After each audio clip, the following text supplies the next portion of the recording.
देश में लॉकडाउन को लेकर फैल रहे अफवाहों के बीच बड़ा बयान सामने आ रहा है। केंद्रीय मंत्री किरण रिजिजू ने इस खबरों को पूरी तरीके से भ्रामक बताया है। आखिर क्या है सच्चाई, देखिए हमारी खास रिपोर्ट। शुक्रवार सुबह संसद परिसर के बाहर मीडिया से बातचीत करते हुए किरण रिजिजू ने साफ शब्दों में कहा कि देश में लॉकडाउन लगने की कोई योजना नहीं है। उन्होंने कहा कि हालात पूरी तरीके से नियंत्रण में हैं और सरकार हर स्थिति पर नजर बनाए हुए है।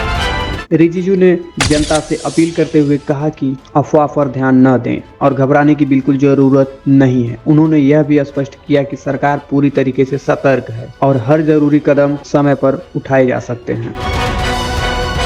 इस बीच देश के प्रधानमंत्री नरेंद्र मोदी भी लगातार हालात की मॉनिटरिंग कर रहे हैं। सूत्रों के मुताबिक प्रधानमंत्री खुद सभी विभागों और राज्यों के साथ समन्वय बनाए हुए हैं। हाल ही में लोकसभा में बोलते हुए प्रधानमंत्री नरेंद्र मोदी ने कहा कि आने वाला समय देश के लिए चुनौतीपूर्ण हो सकता है, लेकिन भारत पहले भी कठिन परिस्थितियों में मजबूती के साथ उभर चुका है।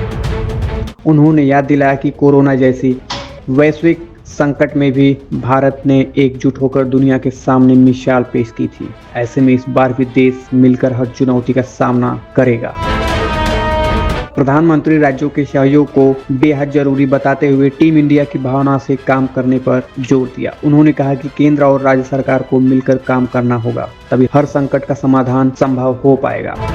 सरकार ने यह भी साफ किया है कि कच्चे तेल, एलपीजी गैस और खाद जैसे जरूरी संसाधनों की सप्लाई को बनाए रखने के लिए लगातार प्रयास किया जा रहा है।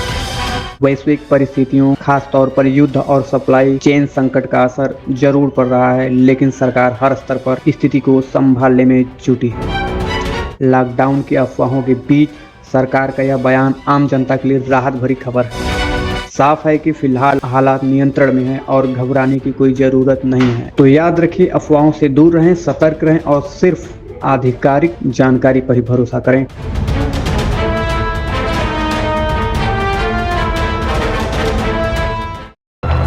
सूचना आपकी, विश्लेषण हमारा, खबरों का सही विश्लेषण खबरीलाल के साथ।